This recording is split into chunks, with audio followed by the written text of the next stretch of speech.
नमस्कार, lead India के इस वीडियो में आपका बहुत बहुत स्वागत है। दोस्तों, आज के इस वीडियो में मैं एक्सप्लेन करूंगा कि 498A और 125 के मैटर को अगर आप फेस कर रहे हैं, 498A आईपीसी सेक्शन और 125 सीआरपीसी का सेक्शन जो मेंटेनेंस को डील करता है और 498A जो क्रुएलिटी को डील करता है, अगर आप फेस कर रहे हैं और आप हस्बैंड हैं तो आप किस तरीके से ठीक से अपने केस को डिफेंड कर सकते हैं। देखिए, सबसे पहली बात तो यह है कि आजकल का दौर ऐसा है कि एक एजम्पशन, एक परसेप्शन बना हुआ है और परसेप्शन यह है कि लड़कियों के फेवर में कोर्ट और न्याय झुका हुआ है, यानी लड़कियों को ज्यादा न्याय मिलने के चांसेस हैं, उनके लिए ज्यादा लॉ बने हुए हैं, जबकि लड़कों के लिए ऐसा नहीं है। मैं आपको बताऊं कि ये एक जनरल बात हो गई, लेकिन अगर आप कानून के मुताबिक चीजों को समझें तो ऐसा बिल्कुल भी नहीं है। सबसे पहले मैं आपको यह बताऊं कि आमतौर से 498A के मामलों में ज्यादातर लोग जो फंसाए जाते हैं वो निर्दोष होते हैं। 80 से 90% लोग जो होते हैं, इवन इससे भी ज्यादा लोग जो फंसाए जाते हैं वो बिल्कुल निर्दोष होते हैं। और 125 के मैटर में भी ऐसा होता है कि निर्दोष व्यक्ति को ही मेंटेनेंस देना पड़ता है। अब इस सिचुएशन से आप कैसे बच सकते हैं? अगर आप हस्बैंड है, आपकी फैमिली बहुत तनाव में हो सकती है, आपको लगेगा कि भाई अब ये क्या हो गया, आपने ऐसा सोचा नहीं था, तो मैं आपको बताऊं, कुछ टिप्स दूंगा। सबसे पहली बात तो यह है कि 498A का जो सेक्शन आईपीसी में है वो क्रुएलिटी को डील करता है। क्रुएलिटी का मतलब ये होता है कि आपने और आपके रिलेटिव्स ने, हस्बैंड और उनके रिलेटिव्स ने वाइफ के ऊपर बहुत क्रुएलिटी किया है। अब आजकल आप जो पिटीशन देखेंगे, अगर आपको भी पिटीशन देखने को मिलेगा तो उसमें क्रुएलिटी में क्या बताया जाता है? क्रुएलिटी में बताया जाता है कि सास ने बोल दिया, हस्बैंड का जो बिहेवियर था वो खराब था। बहुत सब्जेक्टिव से आरोप लगाए जाते हैं जिसको साबित करना बहुत मुश्किल होता है। अगर आपने उसको स्मार्टली, आपने अपनी पिटीशन को पढ़ा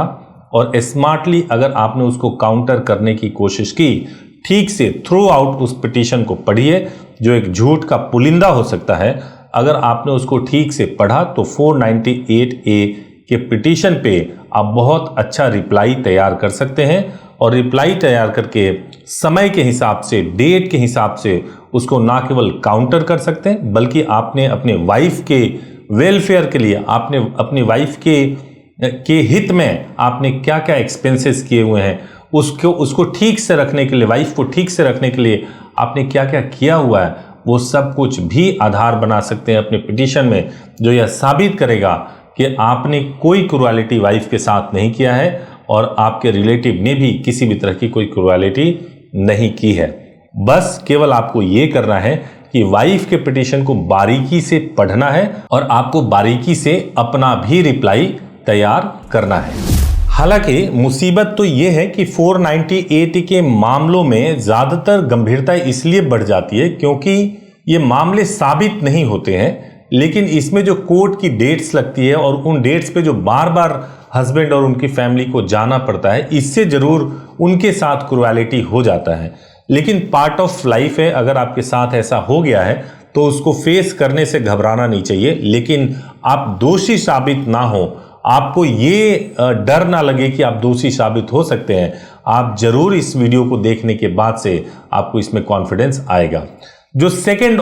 जो पॉइंट है वो ये है कि अगर 125 सीआरपीसी का मैटर आपके ऊपर लगा हुआ है तो 125 सीआरपीसी जो डील करता है वो मेंटेनेंस के लिए डील करता है।